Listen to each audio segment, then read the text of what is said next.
5 Most Bizarre Courthouse Suicides. Number 5. It's a bird, it's a plane, it's. In 2015, 22-year-old Taquin Richardson of Atlanta, Georgia, was appearing at the Fulton County Superior Court Diversion Center at 10 o'clock a.m. for a pre-trial interview. His case was about a previous drug charge in which Richardson was going to have to enter a drug intervention program. When Richardson appeared at the courthouse, he had in his possession a .25 caliber semi-automatic handgun. Richardson tried to conceal the pistol but to no avail. When it was discovered, Richardson was immediately placed in handcuffs and brought to a conference room on the 3rd floor to await the consequences of a gun charge. Understanding that he had made a major error in judgment and fearing jail time, Richardson panicked, stood up, and bolted past 4 officers toward the window. Throwing his body through the glass, he fell 12 meters and landed face first on the concrete below. He was pronounced dead at the scene. Number 4. Going down. In 2015, a 25-year-old man by the name of Eric B. Barnett was once again in front of a judge to answer for a recent failed drug test. The type of drugs in Barnett's system for the failed test was not released to the public. However, the judge at the Bell County Courthouse in Pineville, Kentucky, decided that due to Barnett's violation, he would have to go back to jail. After the ruling, Barnett was led away by a bailiff, and in a clear breach of protocol, he was not handcuffed.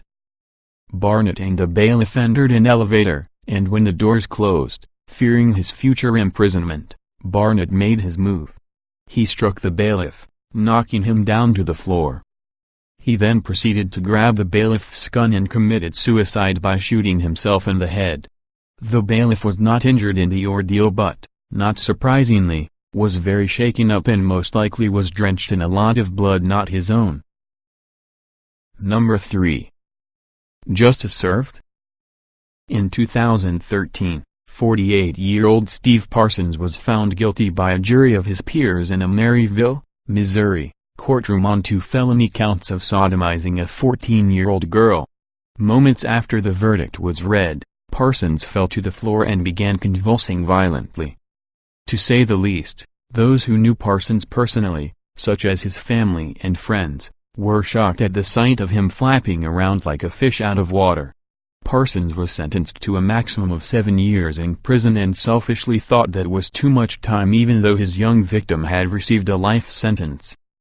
After an autopsy was performed, it was concluded in the coroner's report that Parsons had swallowed a cyanide pill following the guilty verdict. Parsons was taken to a nearby hospital where he was pronounced dead.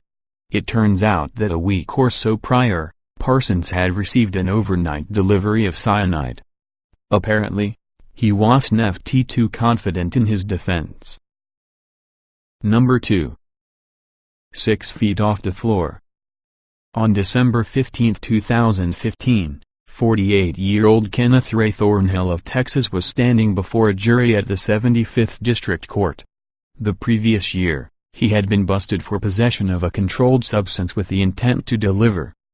On that December morning at 11:15 a.m., Thornhill was found guilty on the felony drug charges and was facing some pretty serious jail time.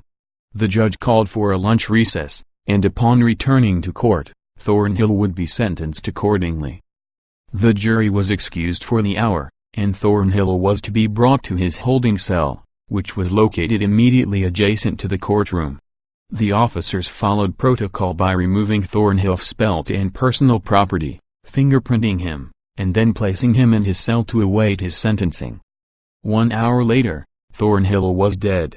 While alone in his cell, he had removed his blue dress shirt, secured it to a cell bar approximately 2 meters off the floor, and hanged himself. Medical personnel attempted to revive him, but it was too late. Number 1. The Garage. Wiley Chambers, 57, was described as a handsome man who presented himself well. However, he was known to have quite the temper from time to time, and that proved true on June 6, 2014.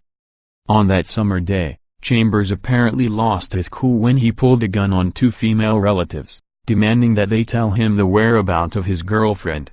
We can assume that his girlfriend had good reasons for keeping her distance that particular day. In frustration, Chambers fired a warning shot at the ground. No one was hurt, and nothing further happened other than Chambers being arrested. Chambers was apparently unaware of the consequences that would result from his actions.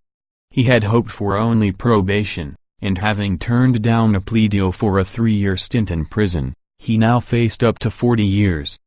His attorney described Chambers as being unusually upset about the idea of being behind bars.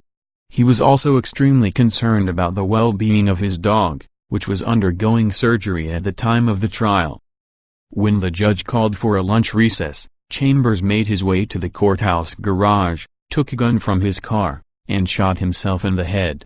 The courthouse went on lockdown for about an hour, not allowing anyone to enter or exit the building. Chambers' attorney described him as not being prison material.